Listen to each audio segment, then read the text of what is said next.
मैल देते तो हमरा बतिया फैलती थे ना। एकरो दिमाग घसै गेल छ। आई एमहर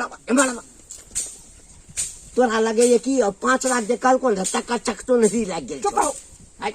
अरे तोरा ले हम कते निक जे रामपुर वाली काकी कल के ओकर भतीजी से ओते सुंदर लड़की सब भेटतै आ दानो दहेज देतै। ए कते चोरी ढेरी के लइली रे। चुपता जत साली चकटवा ए मुंह के बंद कर रे नहीं तो मुंह में लाठी उड़ाइत देबो। एतला थमदाला बाबू देते तते ना बोले तन। इसे बेटा के अभी हमल बहु भेले तला उल्ली दिल्ली नहीं तै तती तोल पुतो भेलो हमल बहु भेले। हम ससुर लागब हमरा गोर लागू आशीर्वाद दै छी। खूब खुश रहू खूब खुश रहू। दतिया बाबू साउस अछि।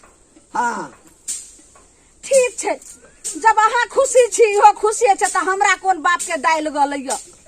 ठीक छै गोर लागे हमरा गर्मी लागे बाबू एतला दलमी लगे दैते पंथा जे रीति रिवाज होय छै से कनी पहले आरस परस क तकर बाद ने अहाँ के घर जेबे। अब किछो अच्छा पछा के नहीं छै बाबू अच्छा पछा के खाली थथियाल के तैयारी कर आई द्वारे कि 9 महीना के बाद ददी में ललन मार चलो दुनु आदमी रे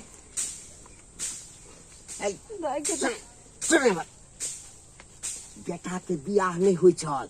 हैं लड़की देखा में कते सुंदर छै घर वाला छोड़ी दावा देखली ने लगे छै क्या बच्चा के माई के उठा के लो अइले हन। हैं लड़की छै ना हैं बेटा के बियाह भ गेल ना ए बेटा से पोता हेतै ना काहे या जा। ठीक छै त हम आबै छी। कतऽ से आबै छी? ओकर रामपुर वाली काकी के मना कइने नहीं मना करबे अगर उसे काल खुना सब सर कुटुम लगाबी त बेइज्जती है। ठीक छै अहाँ उम्हर जाओ आ हम बाकी काज देखै छियै।